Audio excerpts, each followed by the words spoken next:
Welcome back to This Week in the Mohawk Valley. It's time now for the Central New York travel version of today's program. And we say good morning to Sarah Foster from Oneida County.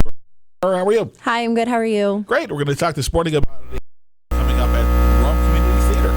Yes, we're talking about an event happening today, and we're joined by Mike, the Executive Director of the Rome Main Streets Alliance. And I'm directing the Laramie project at the Rome Community Theater. And just from a few minutes of talking, it sounds like you wear a lot of hats. I do wear a lot of hats. A lot of involvement in Rome, and we are talking about all the great things going on there. But first, let's definitely, the play is the Laramie project. The play is the Laramie project, and today's actually the last day of the play, and I would encourage anybody that wants something to do on a snowy Sunday afternoon to please come out to the Rome Community Theater, which is located just outside of Rome in Lee, up on Turn Road.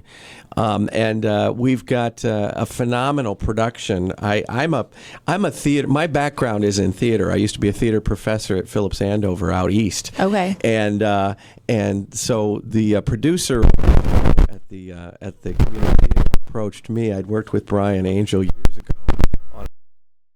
Called me up and said, "Would you be interested in directing this show?" It's a show he's wanted to do for a number of years. Yeah, and it's a different kind of show for the Rome Community Theater. So I think it's something that the audiences throughout the valley would really appreciate. Yeah, I was reading about it, prior to you getting here today, and it is a really interesting, powerful story from the sounds of it. It is. And a lot of people are, they kind of approach it going, "Ooh, I don't know if I want to go to a show where it's going to be a heavy show." But what's kind of cool about it is, if you want to, can I give kind of a little background? Yeah, no, I was going to ask you to. Yeah, sure. Please. Well, Matthew Shepard was a 20-year-old gay kid in Laramie, Wyoming, went to the University of Laramie, and he was brutally murdered in 1998, tied to a fence and left on the prairie to die.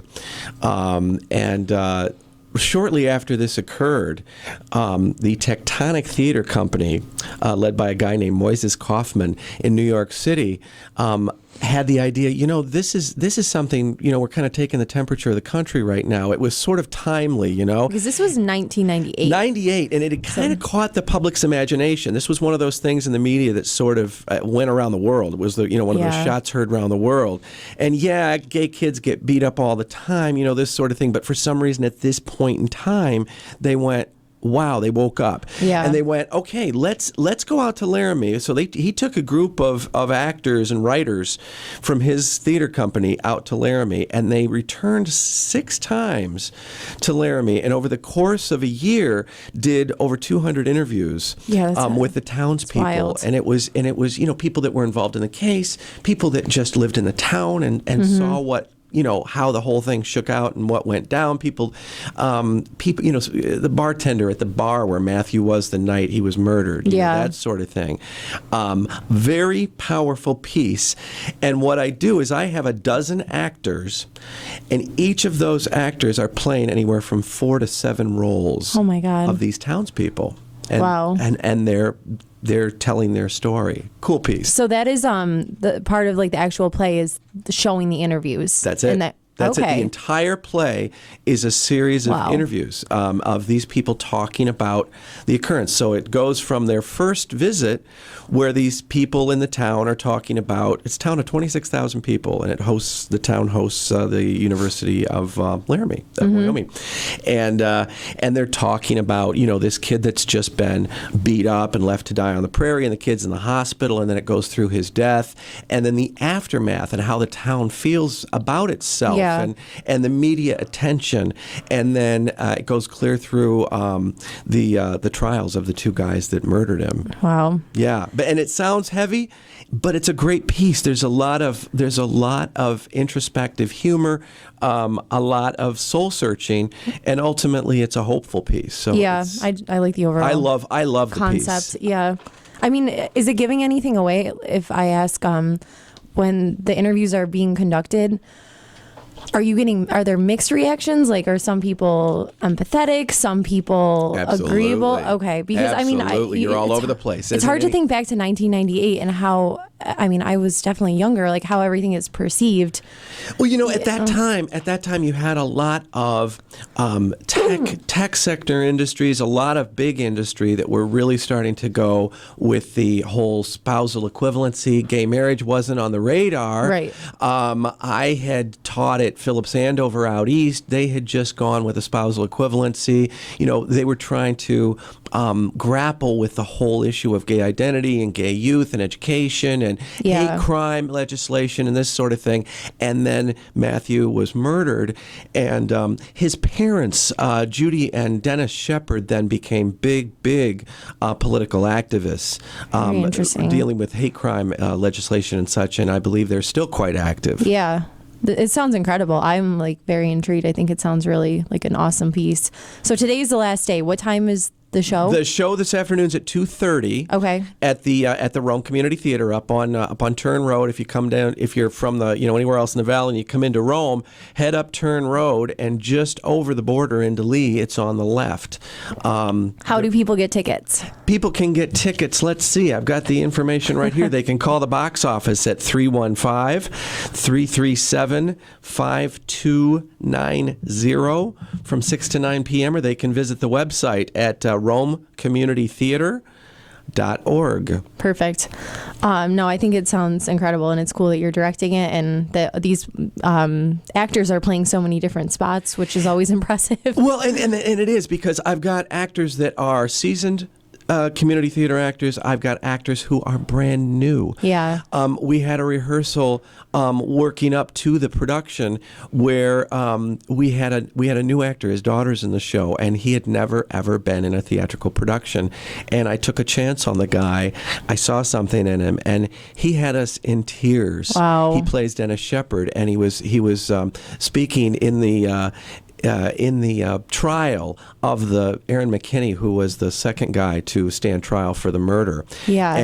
And he has this long monologue where he addresses this kid as to what he'd done to Matthew, and it's giving me chills. breathtaking. Yeah. And his performance is just. I was good term chance, gobsmacked at his performance. Yeah. Very cool. So good stuff happening out there. Good. Well, so check it out today, 2:30 p.m. over at the Rome Community Theater. And I really briefly wanted to touch on, I know that we were talking that you are super involved in the community in Rome and all the exciting things happening. Yeah, I'm a Rome cheerleader. That's good. No, and a Valley cheerleader, yeah, too. we need all the cheerleaders we can get, and I think we're getting more, which is exciting. But we had talked about the Super Bowl event last that you had. week. Right. We had a soup competition the day before the Super Bowl at the Rome train station, and we had 11 participants, and then we had a brewery. We had Woodland Brewery, and we had Villa Verona doing wine, and we had Utica Bread providing the breads. It was phenomenal. And when you do these things, you never know if the public's going to turn out, and they turned out in droves. We had up to 400 You can't go wrong people. with soups and then beer and wine. And wine and beer. Yeah, it was great. It was great. And these people came out in droves. The parking lots were jammed. That's I don't think there have been that many people in the Rome train station in 100 years. That's awesome. So yeah, it was. And that's a cool location. It was. And Villa Verona took the prize. Top prize. We had second place was Nola's from Clinton, and then we had Teddy's and DeSalvo's in Rome. I did have that shrimp bisque before from good, Nola's. Good stuff. Yeah, Villa Verona took it with their squash soup. That sounds great. Yeah. So, but all that is in preparation for our celebration of the 200th anniversary of the first dig of the Erie Canal, which takes place in Rome this summer. Mm-hmm. The 4th of July is the actual date. It will be 200 years on the 4th of July, but what we're doing is we're having a great big party in conjunction with the Rome Honor America Days. Okay. It's the weekend before the big parade event, and it's the 22nd and 23rd. We've got all the players are on board, the Rome Historical Society, the Erie Canal Museum, the Power Authority, which has taken over Canal Corps, the city of Rome. It's going to be a big party. There's going to be tons of entertainment. Rome Main Street's my organization is actually hosting the Arts on the Erie component of it, and we're going to have antiques on the Erie and arts on the Erie. So it's a big antique show and festival and a huge art exhibition, and sale. Mark your calendars now. And lots of live entertainment. That sounds amazing. Absolutely. That's good. Yeah, and fireworks and, the whole shebang. So big things party happening. on the park. That's Good. right. Well, thank you so much. Anything else you want to add? Or No, just keep in touch because Main Streets, we're all about development of downtown Rome. Yep. And Rome's various entertainment opportunities, and we'd love to continue to get the word out about all the different neat things that are going on in the city. I'm on the board at the Capitol Theater. Again, my fingers are in a lot of pieces of pie, and I'm a big cheerleader. Thank you so much. I really appreciate you being here, Mike. Very welcome. I appreciate the opportunity.